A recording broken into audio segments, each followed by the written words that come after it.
हर खबर पर होगी आपकी पकड़। डाउनलोड कीजिए एबीपी लाइव ऐप। नमस्कार, आप देख रहे हैं बेटी बचाओ सम्मेलन। जी हां, हाथरस की घटना को लेकर लगातार एबीपी न्यूज इंसाफ के लिए आवाज उठा रहा है। एबीपी की कोशिश रंग भी ला रही है। ये एबीपी न्यूज की मुहिम का ही असर है कि पीड़ित परिवार की बात दुनिया के सामने आई, अफसरों पर कार्रवाई हुई, सीबीआई जांच की सिफारिश की गई सरकार के द्वारा। आज भी एबीपी न्यूज की ये मुहिम लगातार जारी है, क्योंकि सवाल बना हुआ है कि बेटी कैसे बचेगी। इसलिए आज हम कर रहे हैं बेटी बचाओ सम्मेलन। मैं आपके साथ शोभना यादव। हमारे साथ देश के बड़े पूर्व पुलिस अधिकारी जुड़ेंगे इस सम्मेलन में। लेकिन सबसे पहले सबसे बड़ा सवाल, हाथरस केस में एसपी समेत 5 पुलिस अधिकारियों पर तो कार्रवाई हो गई, लेकिन डीएम एसडीएम पर अभी तक कोई कार्रवाई नहीं हुई है। सवाल यही बना हुआ है कि जब पुलिस के ऊपर, पुलिस महकमे के ऊपर, तमाम अधिकारियों के ऊपर कार्रवाई की गई, तो आईएएस अधिकारी के ऊपर यानी डीएम डिस्ट्रिक्ट मजिस्ट्रेट के ऊपर कोई कार्रवाई क्यों नहीं की गई? क्योंकि डिस्ट्रिक्ट मजिस्ट्रेट के आदेश पर ही सुपरिंटेंडेंट ऑफ पुलिस एसपी जो है वो कोई भी जिसे कहा जाए कि काम करता है, आगे किसी भी जांच को उसी दिशा में आगे बढ़ाता है। अगर आधी रात में अंतिम संस्कार उस बेटी का बिना परिवार के किया गया, तो ये आदेश किसने दिया था, ये किसने तय किया था? एसपी तो तय नहीं कर सकता है। और अगर डीएम ने ये आदेश दिया था, एसडीएम ने ये आदेश दिया था, तो फिर डीएम और एसडीएम के खिलाफ कार्रवाई क्यों नहीं की गई? एसपी पर तो कार्रवाई हुई है। और इसको लेकर जो आईपीएस एसोसिएशन है और आईएएस एसोसिएशन है वो भी आमने सामने है। आईपीएस एसोसिएशन का ये आरोप है कि हमेशा पुलिस अधिकारियों पर ही कार्रवाई क्यों होती है, जो प्रशासनिक अधिकारी है यानी जो आईएएस ऑफिसर्स है उनको क्यों छोड़ दिया जाता है, ये भेदभाव क्यों किया जाता है। तो इसको लेकर भी आवाज लगातार उठ रही है। और इसी बीच बीएसपी की अध्यक्ष मायावती ने भी हाथरस केस में डीएम प्रवीण कुमार की भूमिका पर सवाल उठा दिया है। देखिए उनका ट्वीट, क्या कह रही है मायावती। हाथरस के डीएम पर मायावती का निशाना, डीएम के रहते निष्पक्ष जांच मुमकिन नहीं है। हाथरस के डीएम पर मायावती का बड़ा बयान अब सामने आया है। हाथरस गैंगरेप कांड के पीड़ित परिवार ने जिले के डीएम पर धमकाने आदि के कई गंभीर आरोप लगाए हैं। ये सुश्री मायावती ने ट्वीट किया है। रहस्य में चुप्पी दुखद व अति चिंताजनक। हालांकि सरकार सीबीआई जांच हेतु राजी हुई है, किंतु उस डीएम के वहां रहते इस मामले की निष्पक्ष जांच कैसे हो सकती है? लोग आशंकित हैं। और यही सवाल देखिए एबीपी न्यूज भी लगातार उठा रहा है। सियासी दल अपनी राजनीति करते रहेंगे, लेकिन एबीपी न्यूज पिछले 4 दिनों से लगातार ये मुहिम छेड़े हुआ है कि हाथरस की बेटी को न्याय मिलना चाहिए और न्याय मिलने की तरफ कदम भी आगे बढ़े हैं। एबीपी न्यूज की मुहिम का असर देखने को मिला है। और अब एबीपी न्यूज लगातार यही सवाल पूछ रहा है कि जब एसपी, डीएसपी, एसएचओ और सिपाहियों को आपने सस्पेंड किया है, तो डीएम प्रवीण कुमार को क्यों उनके साथ रियायत, उनके साथ क्यों ये नरमी दिखाई जा रही है? और देखिए आईएएस लॉबी और आईपीएस लॉबी आमने सामने। सिर्फ हाथरस के लिए एसपी विक्रांत वीर ही सस्पेंड क्यों किए गए? हाथरस के डीएम प्रवीण कुमार पर अब तक कोई कार्रवाई क्यों नहीं हुई? लगातार एबीपी न्यूज बेटी बचाओ सम्मेलन में भी ये सवाल पूछ रहा है। आईपीएस अधिकारियों को बलि का बकरा बनाया जाता है। हाथरस में सिर्फ एसपी को सजा क्यों? जब डीएम और एसपी की गलती एक जैसी तो सजा अलग अलग क्यों? क्या एसपी ने बिना डीएम के आदेश के अंतिम संस्कार किया? आईएएस लॉबी अपने लोगों को हमेशा बचा लेती है, हमेशा मोस्ट पावरफुल लॉबी इसको माना जाता है। डीएम प्रवीण कुमार पर मुख्यमंत्री योगी आदित्यनाथ ने क्यों इस तरह का एक्शन लिया? योगी सरकार पिछले 3 सालों में 14 आईपीएस अधिकारियों को सस्पेंड कर चुकी है। आईएएस अधिकारियों के खिलाफ कार्रवाई क्यों नहीं होती है? तो चलिए अब बेटी बचाओ सम्मेलन की शुरुआत करते हैं। ये तमाम वो बड़े सवाल जो एबीपी न्यूज लगातार हम आपसे पूछ रहे हैं, सरकार से पूछ रहे हैं, प्रशासन से पूछ रहे हैं। रविकांत मेरे सहयोगी बने हुए हैं लगातार और डीएम आवास के बाहर हैं। रविकांत, सवाल यही है कि डीएम पर अभी तक कार्रवाई क्यों नहीं की गई है? जब पुलिस महकमे के ऊपर कार्रवाई हो गई है, तो क्या पुलिस ने डीएम के आदेश के बिना ये सब कुछ किया है? देखिए, सबसे बड़ा सवाल यही है और राज्य सरकार की क्या लाचारगी है ये नहीं समझ में आ रहा है, क्योंकि डीएम स्पष्ट रूप से दोषी है। खुद डीजीपी और सरकार ये कह चुकी है कि जो फैसला है वो लोकल लेवल का है, यानी डीएम और एसपी के बीच का फैसला था। अब डीएम और लोकल एसपी की अगर बात करें तो एसपी बिना डीएम के इतना बड़ा फैसला कर नहीं सकता है, क्योंकि ये उसके दायरे से बाहर है। इस तरीके के सभी डिसीजन मजिस्ट्रेट से पूछ करके किए जाते हैं, क्योंकि जिला अधिकारी के बिना ये सारे डिसीजन नहीं हो सकते हैं। तो एकदम स्पष्ट है कि डीएम हाथरस के कहने पर ही जो रात में 2:30 बजे पीड़िता के शव को जलाया गया, वो डीएम के कहने पर जलाया गया। राज्य सरकार ये कह चुकी है कि लोकल लेवल का फैसला था। जब राज्य सरकार को स्पष्ट है तो फिर जो सबसे बड़ा गुनाहगार है उसको सजा क्यों नहीं दी जा रही है? हमारा सवाल सजा को लेकर के भी नहीं है। डीएम को आप सजा दीजिए न दीजिए ये आप जानिए, लेकिन हमारा प्रश्न सिर्फ ये है कि डीएम अगर यहाँ बने रहते हैं तो जांच प्रभावित होगी। बिल्कुल सीबीआई जांच करेगी, उसके बावजूद सीबीआई जिन तथ्यों को लेगी उन तथ्यों से छेड़छाड़ करने का अधिकार और पावर अभी भी डीएम के पास मौजूद है। रविकांत, आप बहुत बड़ी बात कह रहे हैं और यही तमाम जो मांगे हैं वो एबीपी न्यूज भी लगातार कर रहा है कि अगर वही डीएम बने रहते हैं, चार्ज उन्हीं के पास रहता है, तो क्या सीबीआई जांच प्रभावित नहीं होगी? मेरी सहयोगी अंजलि भी हमसे जुड़ेंगी। उससे पहले मुझे क्योंकि तमाम मेहमान दिखाई दे रहे हैं स्क्रीन पर, मैं आपका तारुफ करा देती हूँ। एके जैन साहब पूर्व डीजीपी हैं उत्तर प्रदेश के, टीआर कक्कड़ साहब दिल्ली के पूर्व पुलिस कमिश्नर हैं, रणवीर शर्मा जी हरियाणा के पूर्व आईजी हैं और विजय वाते पूर्व एडीजी मध्य प्रदेश के हैं। मैं शुरुआत उत्तर प्रदेश के पूर्व डीजीपी एके जैन से कर लेती हूँ। एके जैन साहब, मैं आपसे समझना चाहूंगी कि अगर देखिए सवाल तो पुलिस ने मिसहैंडल किया, डीएम ने मिसहैंडल किया, उस पर तो हम आएंगे, लेकिन मेरा सबसे पहला सवाल यही है कि क्या डीएम के रहते हुए जिस सीबीआई जांच की सिफारिश सरकार के द्वारा की गई है, अगर केंद्र सरकार सीबीआई जांच की तरफ आगे बढ़ती है तो निष्पक्ष जांच हो पाएगी प्रवीण कुमार के रहते हुए? देखिए, सीबीआई जांच में तो कोई व्यवधान उत्पन्न नहीं कर पाएंगे जिलाधिकारी, और मैं इस बात से बिल्कुल हैरान हूं कि सारी कार्रवाइयां जो है वो डीएम के निर्देशन में हुई। डीएम धमकाते सुने गए, सब मीडिया चैनल्स ने सुना। जो मेरी इंफॉर्मेशन है हाथरस के बारे में, डीएम बुरी तरीके से प्रशासन पर, जिले पर हावी हैं और अपने अपने जो चाहते हैं सो करते हैं। ये जो फैसले लिए गए हैं जिनको कोई जस्टिफाई नहीं कर सकता है, जिसके लिए कल प्रिंसिपल सेक्रेटरी होम और डीजीपी ने भी वहां पे क्षमा मांगी है, जो उनके पार्ट पर कतई उचित था। ऐसे में ये एक मेरा स्पष्ट मानना है, मैं स्पष्ट रूप से इस बात को कह रहा हूं कि यूपी की जो पावरफुल आईएएस लॉबी है उन्होंने इसको डीएम को बचाया है। ठीक है, डीएम का तत्काल प्रभाव से वहां से तबादला किया जाना चाहिए। ये गलत संदेश इसका जाता है। आप हेड ऑफ क्रिमिनल एडमिनिस्ट्रेशन अपने को बताते हैं और जब जिम्मेदारी लेने की बात आती है तो सारी जिम्मेदारी एसपी और डीएसपी पुलिस अधिकारी पे डाल देते हैं। ठीक है एके जैन साहब, मैं आऊंगी आपके पास। टीआर कक्कड़ दिल्ली के पूर्व पुलिस कमिश्नर, ये जो लड़ाई IAS lobby versus IPS lobby आप बनते हुए देख रहे हैं कक्कड़ साहब, क्या लग रहा है इससे मामला और उलझेगा आगे? न्याय मिलने में देरी होगी और ज्यादा, या फोर्स डिमोरलाइज होगी पुलिस फोर्स?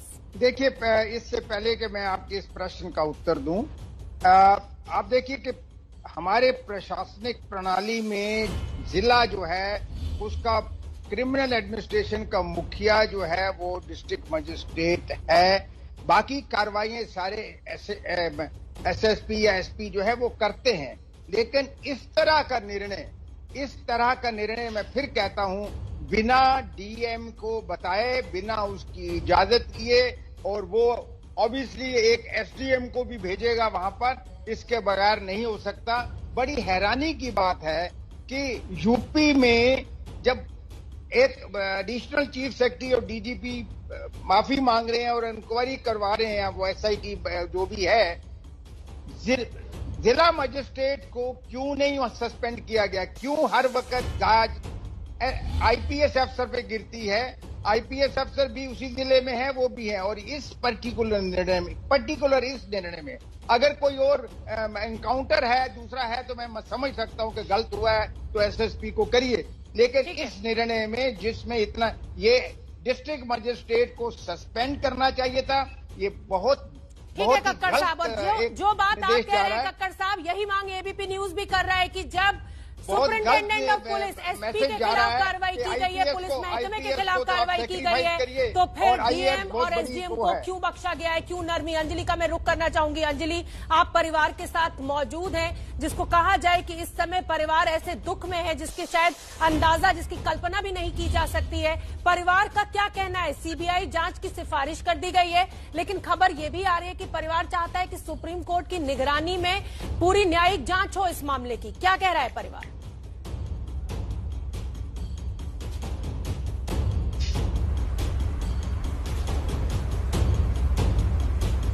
अंजलि, क्या आप सुन पा रही हैं मुझे?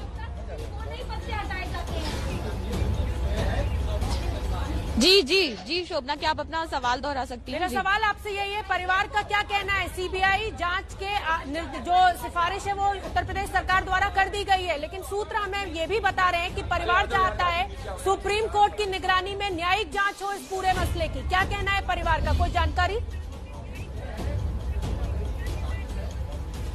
जी बिल्कुल। देखिए, अभी हमने सुबह एक रिश्तेदार से भी बात की थी और उनका भी कहना है कि सुप्रीम कोर्ट के कोई रिटायर्ड जज हो जिनकी निगरानी में जो भी कार्रवाई करनी है, जो भी जांच करानी है वो करा ली जाए। और इसकी वजह भी शोभना सिर्फ ये है कि परिवार को किसी पर विश्वास नहीं है। तो अब देश की सर्वोच्च न्यायालय के जो न्यायाधिकारी रह चुके हैं उनके ऊपर शायद इसलिए वो विश्वास कर रहे हैं और ये अपील कर रहे हैं कि ऐसे किसी वरिष्ठ अधिकारी की निगरानी में ही जांच की जाए, क्योंकि डर जो है परिवार के अंदर वो साफ देखा जा सकता है। जिस तरह से उनको 3 दिन तक नजरबंद करके रखा गया, तो ये बात उन्होंने सामने रखी है। जी ठीक है अंजलि, आप बनी रहिए हमारे साथ और तमाम पूर्व पुलिस अधिकारी भी हमारे साथ जुड़े हुए हैं। और ये बेटी बचाओ सम्मेलन है, कहीं मत जाइए, फौरन लौट के आ रहे हैं। कुछ बहुत ही जो अहम सवाल है वो हम पूछेंगे इन पूर्व पुलिस अधिकारियों से कि जांच में क्या गलती हुई है, क्यों ये पूरा मामला सीबीआई को जांच करना चाहिए। उस सम्मेलन, हाथरस की बेटी को कैसे न्याय मिलेगा, यही मुहिम एबीपी न्यूज ने छेड़ी हुई है।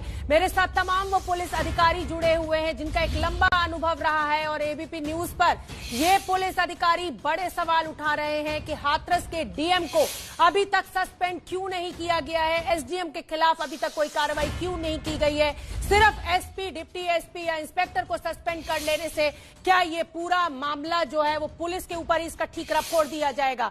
आईएएस लॉबी भी लगातार क्या इतनी मजबूत हो गई है कि सिर्फ पुलिस अधिकारियों के ऊपर ही एक्शन होता है? मेरे साथ, क्योंकि जैसा मैंने आपको बताया कि तमाम पुलिस अधिकारी जुड़े हुए हैं। एके जैन पूर्व डीजीपी हैं, यूपी के टीआर कक्कड़ दिल्ली के पूर्व पुलिस कमिश्नर हैं, रणवीर शर्मा हरियाणा के पूर्व आईजी हैं और विजय वाते पूर्व एडीजी मध्य प्रदेश है। मैं रणवीर शर्मा जी का रुख करूंगी जो कि हरियाणा के पूर्व आईजी हैं। रणवीर शर्मा जी, जो सुपरिंटेंडेंट ऑफ पुलिस यानी जो एसपी होता है उसकी रिपोर्टिंग जिले के डीएम को होती है। फिर अगर पुलिस से कोई गलती होती है तो क्या डीएम अपना पल्ला झाड़ सकते हैं? सिर्फ एसपी के खिलाफ कार्रवाई होती है, क्या एसपी ने बिना डीएम की जानकारी, बिना उनके आदेश के ये पूरा काम कर लिया? नहीं, मैं बिल्कुल माननीय जैन साहब के साथ सहमत हूं कि भी किसी भी कीमत पे अकेले पुलिस के ऊपर कार्रवाई नहीं होनी चाहिए।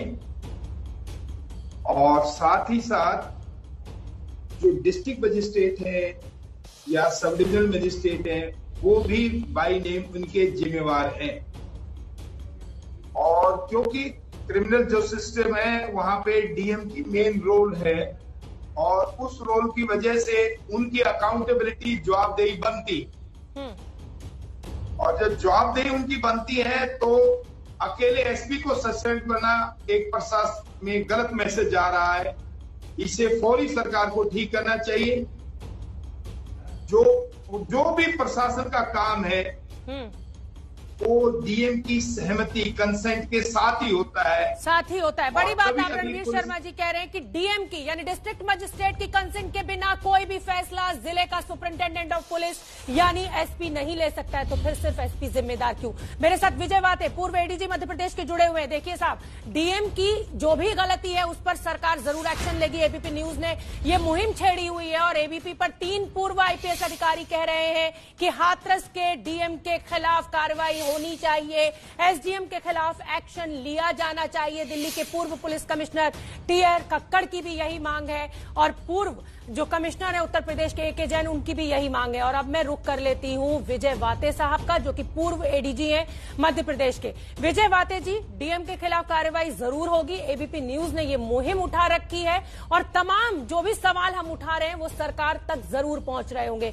मेरा सवाल आपसे अब पुलिस की कार्रवाई को लेकर है। विजय वाते जी, जो अनआइडेंटिफाइड बॉडीज होती हैं उनको अस्पताल में 72 घंटे तक पुलिस इंतजार करती है और उसके बाद क्रिमिशन करती है। अनआइडेंटिफाइड बॉडीज, मैं अंडरलाइन करना चाहूंगी। फिर इस बेटी का जो अंतिम संस्कार किया गया, एक तरीके से कहा जाए उसको अंतिम संस्कार कहना भी गलत होगा, वो कैसे कर दिया गया? वो तो अनआइडेंटिफाइड नहीं थी, क्यों नहीं उसके परिवार को बुलाया गया? ये ब्लंडर पुलिस की।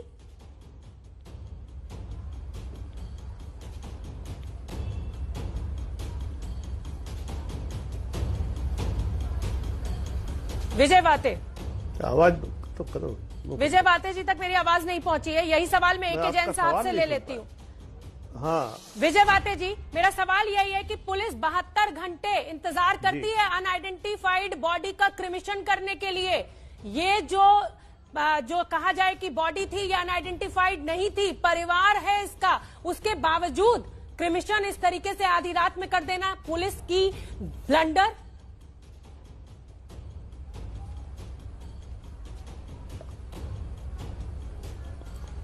वाते साहब तक मेरी आवाज नहीं पहुंच रही है और मैं ए.के. जैन साहब आपसे यही सवाल पूछूंगी, लेकिन क्योंकि फिलहाल छोटे से ब्रेक का टाइम हो गया है। वाते साहब, आवाज आ गई है आप तक मेरी? मैं टेक्निकल टीम से कहती हूँ उसको मैं ठीक कराने की। जी, मेरा सवाल यही है कि 72 घंटे पुलिस के पास होते हैं अनआइडेंटिफाइड बॉडी का क्रिमिशन करने के लिए, फिर इस मामले में इतनी जल्दबाजी क्यों दिखाई गई कि परिवार को भी शामिल नहीं किया गया? ये फिर चली गई आवाज। वाते साहब से मेरा संपर्क नहीं हो पा रहा है। मैं ए.के. जैन साहब का रुख करूंगी। फिलहाल एक बहुत छोटे से ब्रेक के लिए मैं यहां रुक रही हूं, लेकिन कहीं मत जाइए। अनआइडेंटिफाइड बॉडी, मैं ये अंडरलाइन कर रही हूं बार बार, जिस शरीर की, जिस पार्थिव शरीर की कोई पहचान नहीं हो पाती है, उसका पुलिस को हक है क्रिमिशन करने का, लेकिन इस बेटी का क्रिमिशन करने का हक पुलिस को किसने दिया? यही होगा सवाल डीजीपी यूपी के ए.के. जैन साहब।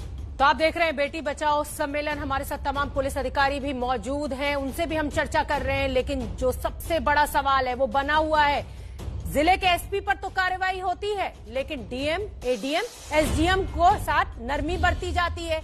वजह क्या है? क्या आईएएस लॉबी इतनी ताकतवर है राज्य में कि आईपीएस अधिकारियों के ऊपर हमेशा कार्रवाई हो जाती है, लेकिन आईएएस अधिकारी किनारा कर लेते हैं, हर जिम्मेदारी से अपने आप को अलग कर लेते हैं और सारी की सारी गलती का ठीकरा जो है वो आईपीएस अधिकारियों के ऊपर या पुलिस महकमे के ऊपर फोड़ दिया जाता है। ए.के. जैन साहब, पूर्व डीजीपी मेरे साथ बने हुए हैं। ए.के. जैन साहब, सवाल मेरा यही कि 72 घंटे का इंतजार किया जाता है अनआइडेंटिफाइड बॉडी का अंतिम संस्कार करने के लिए भी। इस बच्ची के तो माता भी थी, पिता भी, भाई भी, भाभी भी, फिर आखिर पुलिस को क्या जरूरत हो गई? और क्या पुलिस का यही सबसे बड़ा ब्लंडर?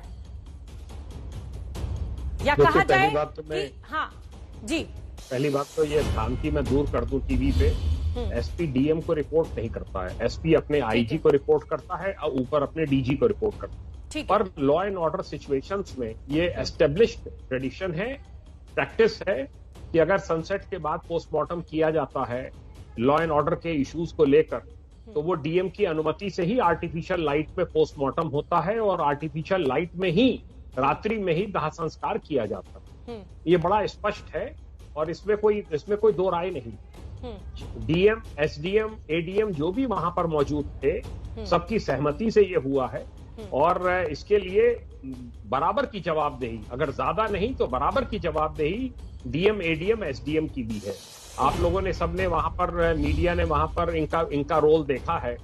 एसपी के खिलाफ कार्रवाई हुई, डिप्टी एसपी के खिलाफ हुई, उस पे कोई आपत्ति नहीं है। चलिए, कार्रवाई हुई क्योंकि उन्होंने गलत स्टेप ले लिया। पर सवाल इस बात का है कि आप एक पक्ष को पूरा बचा रहे हैं और दूसरे पक्ष को आप दंडित कर रहे हैं। ठीक है, एक पक्ष को आप, हाँ ठीक है, मैं आऊंगी आपके पास जैन साहब। बड़ी बात आप कह रहे हैं कि एक पक्ष को पूरी तरह से जिम्मेदार बताया जा रहा है हर गलती के लिए और एक पक्ष को बड़ी खूबसूरती के साथ बचाया जा रहा है। विजय वाते जी, पूर्व एडीजी हैं मध्य प्रदेश के, वो भी मेरे साथ बने हुए हैं। विजय वाते जी, जैसा कि डीजी साहब, पूर्व डीजी साहब कह रहे हैं जैन साहब कि एक पक्ष को बचाया जा रहा है, एक पक्ष को जिम्मेदार ठहराया जा रहा है। इससे इतर मेरा सवाल आपसे ये है कि पुलिस, अगर उसको ऐसी क्या जरूरत महसूस हो गई जब उस शरीर के सब पहचानने वाले थे, माता पिता घर परिवार था, कि आधी रात में आपने उसका अंतिम संस्कार कर दिया और केरोसिन डालकर?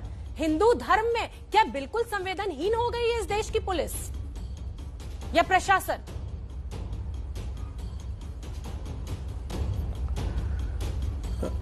मुझे लगता है कि हम लोग बहुत साधारणीकरण बड़ा आसानी से करते हैं।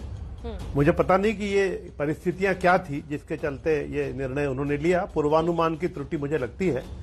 हालांकि पूर्वानुमान की त्रुटि है तो भी गलत है, क्योंकि अगर लॉ एंड ऑर्डर की समस्या का उन्हें अंदाज था, ऐसा सोच रहे थे, तो भी व्यवस्था करने के बाद उचित तरीके से ही ये अंतिम संस्कार किया जाना चाहिए। इसमें कोई संदेह नहीं कि अंतिम संस्कार करने के तरीके में निश्चित रूप से गलती रही है और इस गलती का के लिए वो उनका जवाबदेह है और उनको इसका उत्तर देना चाहिए और उसकी परिणाम भी भुगतना चाहिए, क्योंकि प्रोफेशनली भी गलती है ये। लेकिन मुझे ये लगता है कि संस्थाओं पर अविश्वास करने की कोई सीमा होना चाहिए। हम लोग एक सीमा से बाहर चले जाते हैं तो संस्था में जो लोग काम करते हैं उनका आत्मविश्वास भी डगमगा जाता है। आप बिल्कुल ठीक कह रहे हैं। मैं आपसे सहमत हूँ। बातें साहब, मैं आपसे सहमत हूँ। हम देश की पुलिस से सवाल नहीं उठा रहे हैं, ये सवाल उन चंद पुलिस अधिकारियों से है जी। हाँ, एक बात। दूसरी बात यह है कि एसपी की जो संस्था है उस पर भी विश्वास किया जाना चाहिए। अगर से गलती हुई है तो अपन यह उम्मीद करें हम लोग कि उस एसपी के होते हुए या उस डीएम के होते हुए निष्पक्ष नहीं होगा, ऐसा हम क्यों मान के चलते हैं? अरे सर, सामने दिखाई दे रहा है ना, ये संवेदनहीनता दिखाई दे रही है ना। हर घर में बेटी है। अगर हर पुलिस अधिकारी या हर डीएम अपने ये समझ लेता कि ये हमारे घर की भी बच्ची हो सकती थी, हमारे घर की भी बेटी हो सकती थी, तो शायद इस तरह आधी रात में उसका अंतिम संस्कार नहीं किया जाता। माँ उसकी बिलखती रह गई, कहती रह गई कि अंतिम बार हल्दी तो लगा लेने दीजिए। आपने अगर आप सुने तो मैं बोलूं। हाँ जी, देखिए आप सुने तो मैं बोलूं, आपको सुनना नहीं हो तो मैं नहीं बोलता। हाँ, नहीं बोलिए। मेरी प्रार्थना यह है कि ठीक कह रहे हैं आप, बिल्कुल सही, गलत है, मैं कहाँ कह रहा हूँ पर गलत, लेकिन आप एसपी तक जवाबदारी डाल करके क्यों समाप्त कर देते हैं? उसके ऊपर भी जाए। हाँ। फिर और ऊपर भी जाए। हाँ। प्रश्न ये है कि आप किसी न किसी स्तर पे, अब आप अगर लोकल पुलिस पे नहीं कर रहे तो आप राज्य पुलिस पे करें, राज्य पुलिस पे नहीं करें, अब सीबीआई पे भरोसा कर रहे हैं। कल सीबीआई की जांच आपके पक्ष में नहीं आई तो आप उस पर भी भरोसा नहीं करेंगे। फिर एक सीमा आएगी, अब हाईकोर्ट पे भी नहीं करेंगे, फिर एक सीमा आएगी। मेरा निवेदन है कि आपको संस्थाओं में कहीं न कहीं भरोसा करना चाहिए। बिल्कुल ठीक है, संस्थाओं में भरोसा करना चाहिए। टीआर कक्कड़ साहब भी जुड़ रहे हैं, दिल्ली के पूर्व कमिश्नर। आऊंगी बातें साहब आपके साथ, पूरे तथ्य मालूम वहाँ के नहीं है। बिल्कुल आऊंगी मैं आपके पास। टीआर कक्कड़ साहब भी मेरे साथ जुड़े हुए हैं। कक्कड़ साहब, ये जो संवेदनहीनता है, चाहे डीएम की हो चाहे एसपी की हो, ये अक्षम्य है, ये अक्षम्य अपराध है। इस पूरे जो भी घटना हुई है, बड़ी मतलब सामूहिक बलात्कार हुआ है, होते हैं, बहुत दुख की बात है, होते हैं। उसके बाद आरोपी पकड़े जाते हैं, क्योंकि ये प्रशासन को थोड़ा सा और कंसर्न होना चाहिए था कि दलित है, उनको पता है कि इससे बवाल उठेगा। अगर वो इतना आगे नहीं सोच सकते हैं, वो प्रशासन के अधिकारी जो वहां पर हैं, तो मेरा ख्याल में उनमें अभी मैच्योरिटी नहीं आई है। और ये जो घटना इन्होंने किया है कि आधी रात को उस शव को जला देना, उसको इस तरह जलाना जैसे उसका कोई वाली वारिस नहीं है, ये बिल्कुल एक मतलब इसको कंडम करना चाहिए और ये कंडम हो रहा है। अब देखिए, एक इस वजह से, केवल इस वजह से किस तरह पूरे प्रदेश में अशांति फैली हुई है।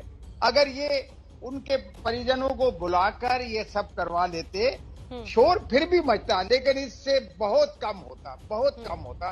अब तो यह है कि क्यों किया गया ऐसे इसकी, और इसका मैं फिर कहना चाहता हूं कि ये एसपी महोदय बगैर डीएम के से सलाह किए हुए, उनकी परमिशन के बगैर नहीं करते हैं, नहीं कर सकते, उन पर एक्शन। अदरवाइज आप पुलिस को डिमोरलाइज कर रहे हैं, इसका भी आपको ख़यामियत भुगतना पड़ेगा कभी। पुलिस, देखिए, एक एसएचओ ने गलती की, आपका पूरा प्रदेश हिल गया। मत करिए ऐसे, अपनी बैलेंस बनाए रखिए। अगर अधिकारी उसने भी कुछ किया है, डीएम, एडीएम, एसडीएम, उनको भी ट्रांसफर करिए, सस्पेंड करिए, जो आप करना चाहते हैं। लेकिन उनको आपने कक्कड़ साहब बड़ी बात आप कह रहे हैं, लेकिन सवाल फिर वही का वही बना हुआ है कि अगर एसएचओ ने ये फैसला किया कि आधी रात में ये अंतिम संस्कार किया जाएगा, तो क्या डीएम के आदेश नहीं थे? क्या एसपी उस पूरे लाइन में मौजूद नहीं थे? सभी मौजूद थे, तो जिम्मेदारी तो सबकी तय होगी। लेकिन क्योंकि ये रवैया है कि सबसे छोटे सिपाही की गर्दन दबा दो, आला अधिकारी बच जाएं, ये अब नहीं चलेगा। एबीपी न्यूज लगातार तीखे सवाल पूछ रहा है और हमने मुहिम छेड़ी हुई है, हाथरस की बेटी को न्याय दिलाना है। और अब मैं ब्रेक के लिए जा रही हूं, लेकिन मैं आपको बता दूं, ब्रेक से लौटकर पुलिस के रवैये की करेंगे बात, प्रशासन के रवैये की करेंगे बात कि क्या कोई मर्सिडीज वाला पहुंचता है थाने तो पुलिस का रवैया कुछ और होता है, और कोई गरीब पहुंचता है तो क्या रवैया कुछ और होता है। छोटा सा ब्रेक, फौरन लौट के आ रहे हैं। सम्मेलन और जैसा कि लगातार मैं आपको बता रही हूं, एबीपी न्यूज की मुहिम है, हमें हरियाणा की बेटी को न्याय दिलाना है। और जिस तरीके से डीएम को हाथरस की बेटी को न्याय दिलाना है, जिस तरीके से पुलिस महकमे के ऊपर कार्रवाई की गई, लेकिन प्रशासनिक अधिकारी, आईएएस अधिकारी के साथ नरमी बरती गई, यही हमारा सबसे बड़ा सवाल। और तमाम पुलिस अधिकारी भी मेरे साथ जुड़े हुए हैं। रणवीर शर्मा जी, जो कि हरियाणा के पूर्व आईजी हैं, मैं उनका रुख कर लेती हूं। रणवीर शर्मा जी, इस पूरी जांच में, जिस तरीके से ये मामला आगे बढ़ रहा है, इसमें जो सबसे ज्यादा सवाल पूछे जा रहे हैं, वो सवाल पूछे जा रहे हैं डीएम से कि अगर डीएम का आदेश था ही नहीं तो एसपी ने इतना बड़ा फैसला कैसे ले लिया, और अगर डीएम का आदेश साथ था तो कार्रवाई सिर्फ एसपी के खिलाफ क्यों? यही सबसे बड़ा सवाल। रणवीर शर्मा जी। मैं मैडम बिल्कुल आपकी बात से सहमत हूं कि भाई एक तरफा कार्रवाई तो बहुत ही गलत मैसेज सारे पुलिस प्रशासन में जा रहा है, और आईपीएस लॉबी में विशेष तौर से कि उनकी डिमोरलाइजेशन हो रही है कि भी वो जो भी कार्रवाई लैंड ऑर्डर के बारे में होती है वो पूरा प्रशासन इन्वॉल्व होता है, डीएम भी, एडीएम भी, एसडीएम भी, हमारा डीएसपी भी, एसएचओ भी, सभी लोग मिलके उस चीज को डिसाइड करते हैं। और जो इन्होंने ये डिसीजन लिया रात को क्रिमिनेशन करने का, वो निश्चित रूप से गलत था। चाहे कितनी लैंड ऑर्डर सिचुएशन हो, बगैर फैमिली के, उसके परिवार के लोगों के बगैर क्रिमिनेशन कराना वो बिल्कुल गलत है, और लैंड ऑर्डर को और ज्यादा खराब करने की बात आ रही है। ये बात हमने पहले भी कही थी कि भी जो डेड बॉडी रात का क्रिमिनेशन कराया वो गलत है। नंबर 2, वहां पे चाहे हमारे मीडिया के, टीवी के भाइयों को, बहनों को रोकना और नेताओं को रोकना उनसे मिलने उनके दुख की घड़ी में, वो भी गलत था। और अब दोनों ये सिचुएशन पहले ही हो जानी चाहिए थी सरकार के लेवल पे कि भी अगर वो पुलिस की तफ्तीश से सहमत नहीं है तो सीबीआई की इंक्वायरी कर दे, ठीक है, सीबीआई जांच करवा दे, लेकिन ये नहीं कि भी एक तरफा कार्रवाई नहीं होनी चाहिए। बिल्कुल ठीक है शर्मा जी, आप बहुत बड़ी बात कह रहे हैं कि एक तरफा कार्रवाई नहीं होनी चाहिए। एके जैन साहब, पूर्व डीजीपी, मेरे साथ बने हुए हैं। एक और टेक्निकल एंगल मैं जैन साहब आपसे समझना चाहूंगी। एक एडीजी रैंक के अधिकारी उत्तर प्रदेश के सामने आते हैं और कहते हैं कि पोस्टमार्टम रिपोर्ट में और फॉरेंसिक रिपोर्ट में रेप की पुष्टि नहीं होती है, लेकिन जो बेटी है उसका डाइंग डिक्लेरेशन है कि उसके साथ रेप हुआ है। इस पर क्या कहेंगे आप? बच्ची ने अगर ये डाइंग डिक्लेरेशन दिया है, पुलिस ने मुकदमा दर्ज किया है 376D का, उसकी एविडेंस भी है। जो मैंने सुना बच्ची की मां को बोलते हुए, तो जिस हालात में बच्ची मिली है, मैं रिपीट नहीं करना चाहूंगा टीवी में, मुझे नहीं लगता है कि उसके साथ जो है अनाचार नहीं हुआ है। और ये अब सीबीआई को इन्वेस्टिगेशन दे दिया गया है, देखिए, और मैं समझता हूं कि जो दूध का दूध है, पानी का पानी है, वो हो जाएगा। और अगर कोई भी पुलिस अधिकारी, प्रशासनिक अधिकारी, उन्होंने अपनी सीमा लांघ कर कोई कार्रवाई की है तो वो भी दंड के दायरे में आएंगे, और सीबीआई अवश्य उनके खिलाफ भी प्रबल संस्तुति उत्तर प्रदेश सरकार को करेगी। ठीक है जैन साहब। टीआर कक्कड़ साहब, मैं आपका रुख करना चाहूंगी। ये जो बहुत जल्दबाजी में जो अंतिम संस्कार किया गया, इसमें एक सवाल ये भी कहा जा रहा है और पूछा जा रहा है पुलिस से कि इससे तो सारे साक्ष्य जो हैं वो डिस्ट्रॉय हो सकते हैं। ये भी हो सकता था कि परिवार मांग करता कि दोबारा इसकी फॉरेंसिक जांच के लिए सैंपल्स लिए जाएं या दोबारा पूरी जांच को आगे बढ़ाया जाए। क्या इसी डर को देखते हुए पुलिस ने ये अंतिम संस्कार किया? इसमें थोड़ा सा मैं आपसे भिन्न सोचता हूं कि जो इन्होंने किया, उस शव को जलाया बगैर उसके घर वालों को की सहमति से या उनको साथ रखे हुए, ये बिल्कुल गलत है और इसकी निंदा होनी चाहिए और दंड मिलना चाहिए उन सबको। लेकिन वो सबको मैं जब कहता हूं तो प्रशासन जब चलाया जाता है तो दो ही लोग मेन जो है डीएम और एसपी हैं, ऐसे मौकों पर वो आपस में कंसल्टेशन करके ये ऐसा कार्य करते हैं। और अगर डीएम एक स्टैंड ले ले ऐसे केस में कि नहीं भाई ये नहीं होगा, हम कल ही करेंगे, तो एसपी नहीं करेगा। एक तो ये हो गया। अब दूसरा ये कि अगर वो ना जलाते तो शायद सेकंड फॉरेंसिक जांच हो सकती थी।